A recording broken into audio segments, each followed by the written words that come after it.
Yun. Thank you po. Bye-bye.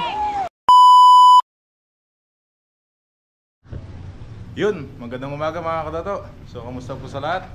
So, ito mga katato, ay nakita nyo na po siguro sa aking thumbnail at title kung anong lulutuin ko at para saan to. So, ito na po yung manok natin, tsaka mga gulay.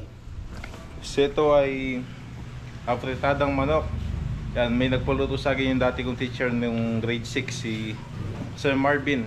Yan, nagano sila dito sa kampo, sa may sa mga sundalo. Yan, nagano sila, outing. Yan, kakatapos lang ng graduation. Yung mga dati niyang estudyante. Yan, pinag-swimming dyan. So ito mga katato, lulutuin natin ngayon ay 3 kilong apretadang manok. Ay, si Lola. Sinamahan ako maghayos ng lulutuin. Good morning po sa inyong lahat. Sana ay nasa maganda kayong kalagayan ngayon at malakas sa lahat ng oras. Yun. Thank you po. So mga katato, start tayo. Kaya para maluto na ang ating apretadang manok. So ito mga katato, naka-budget lang po ito. May mga ibang ingredients na hindi natin may sasama dito. Tulad ng garban sauce po. Garban sauce. Yan, garban sauce. Yan mga katato, start na tayo. Ayan, unahin natin yung gulay. Lagay tayo mantika.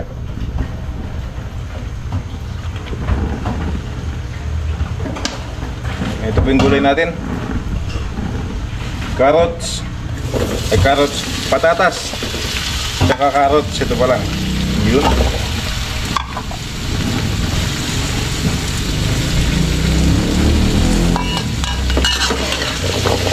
Para sa 3 kilong manok.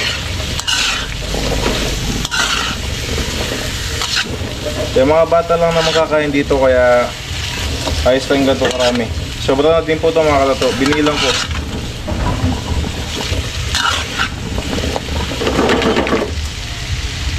Ay, takpan natin.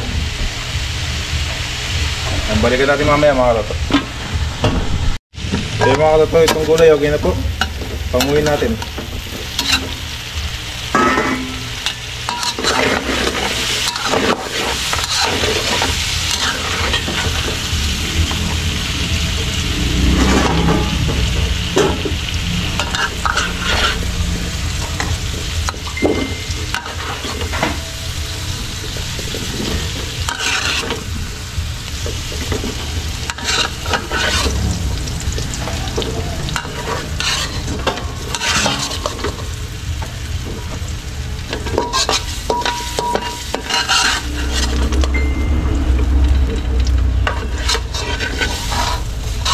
Yun. Ayan, dagdag tayo mantika.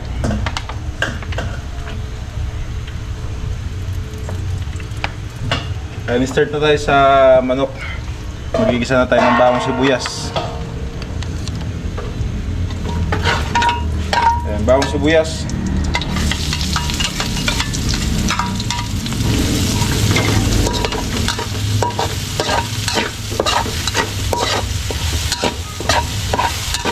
Hintayin natin mag golden brown yung bawang sibuyas, tapos mamaya lagay natin yung manok. Thank you.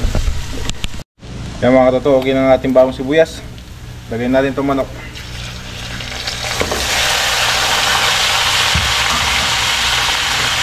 Kaya malalagay naman po yung hiwa ng manok.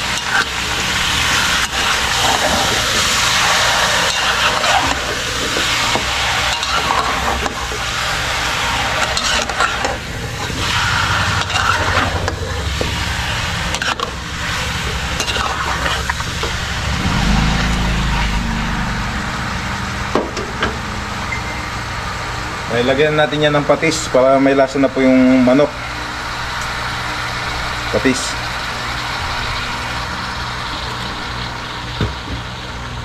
Ayan, dagdag na lang tayo mamaya pag matabang.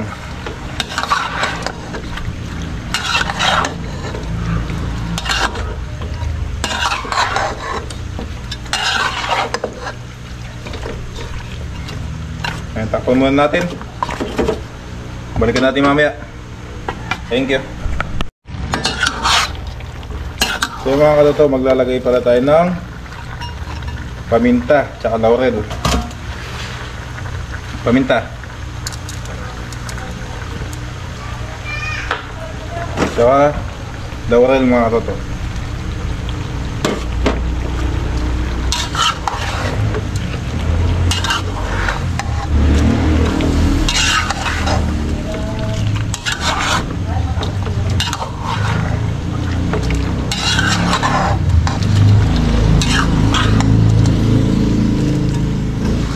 Ayan, takpan muna natin. Balikan natin mamaya. Ayan mga katoto, tignan natin. Ayan na. Ayan, medyo okay na yung manok.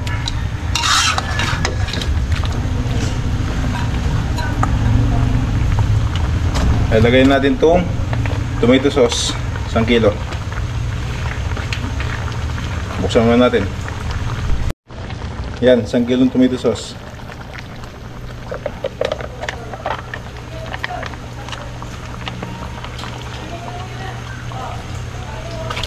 Oops.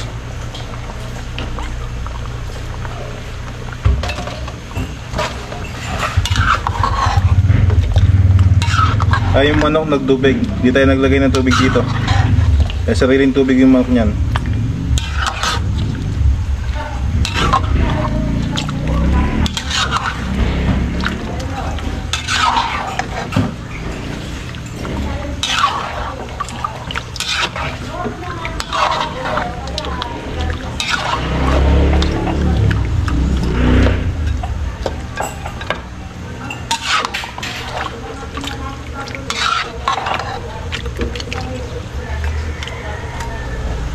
Dagdag pa tayo ng konting patis.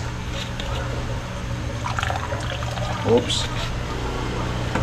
Tapos yung gulay, lagyan natin. Bali, lulutuin natin dito yung tomato sauce na nilagay natin. Tapos okay na.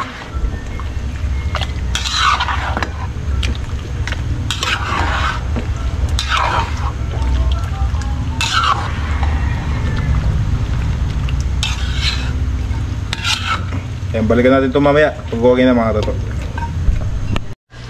Ayan mga toto, medyo okay na yung manok natin. Tsaka yung gulay, medyo malambot na. Lagay natin to red bell.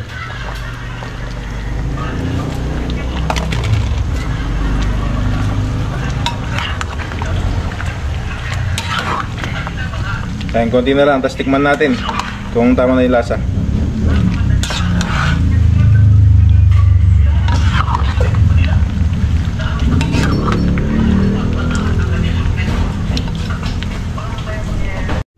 So yung mga katutugin itong aking afritadong manok.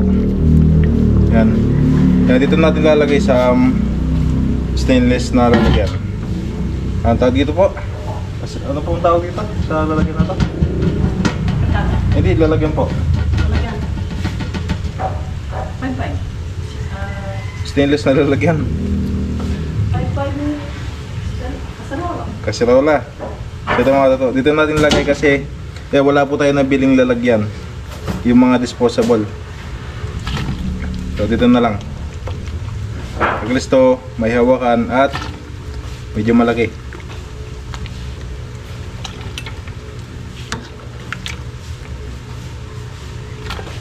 Afritadong manok.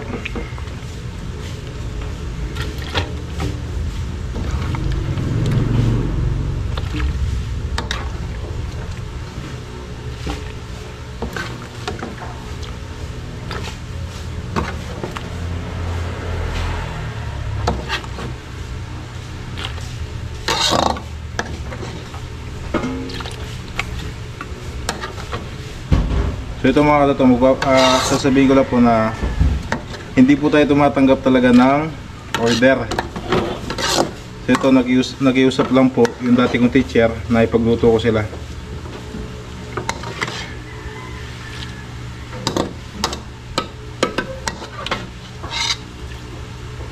Yan, dati ko siyang teacher at malapit na kamag-anak mo din sa Malyari.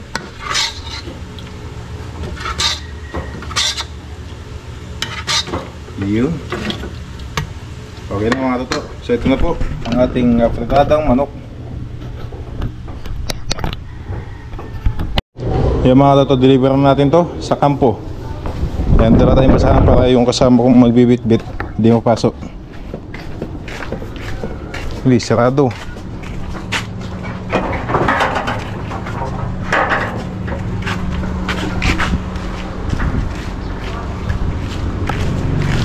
Kumpo ipanyapin. Ay, ipanyapin kay. Po ini. Kali ya. Ini kaya naman patong kaya kan. O mana ano? Ito ko. Na, pipita mo niya ma. Yan, dito lang yan sa kampo.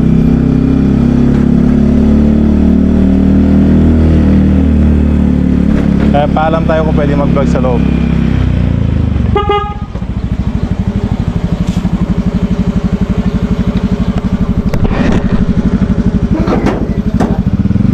Mag-deliver kayong ulam kada mission. Pwede mag-vlog sa loob? Ha? Pwede mag-video kayong kilog? Ilog. Kaya kada mission yung swimming pool na mo, pwede. Magpaalam kayo kayo ng bubungay na. Sa anong Ito ito tumira ng tangkad. item kita? Oo, regular yan. Sige. Kaya na magpaalam. Oo, kasi yung PA nakakaim yan. Bali yung pinakatatang kanya. Sige. Magpaalam mo kung kayong pwede mag-vlog ha. Salamat. Yan, paalam tayo doon mga katoto. Maya natin pagkita yung lugar. So mga katoto, nakapagpaalam tayo. Yan, pinayagan tayo mag-vlog. Magkabiyag yung vlog mo ba? Hindi mo. Ayan na yung swimming pool sa baba.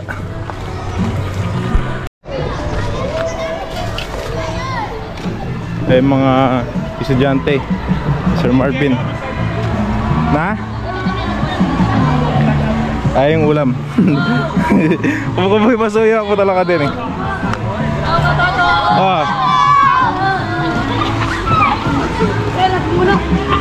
Mag-vlog ko din pala oh. Ay ito pala oh. Yan dyan linis na ng tubig oh. Ay sa kabila niyan, yun na yung National Park. Tapos to kampo. Bali ito mga katoto, yung mga kampo ng mga sundalo dito sa amin. Tapos yung swimming pool nila.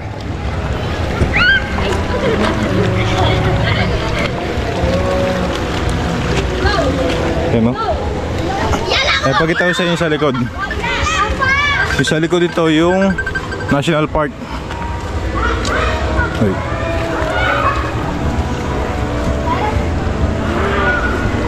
Pwede pa kaya to? Bumagsak na. Kaya pa. Ay sa likod yung National Park.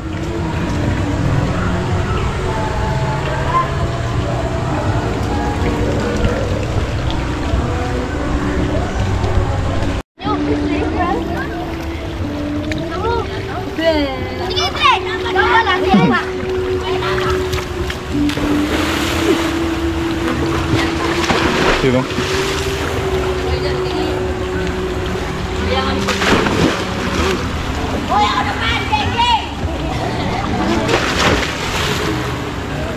Mag-slide na kayo. Uy, ano? Uy ka! Hindi na mamanin na yung Uy, ano ba?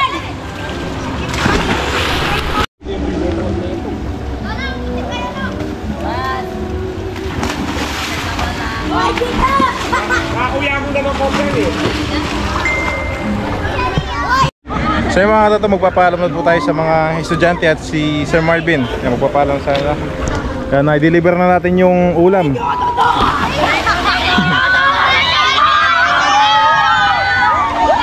Yun. Thank you po. Bye bye. So kasi alis pa tayo ngayon. Kaya kakain tayo kila ka-farmer. So ngayon tayo matutuloy. Mamaya papaliwanag ko kung anong nangyari. Ba't di kami natuloy nung last week. Thank you sir. Yan, nasabay na tayo mga katoto.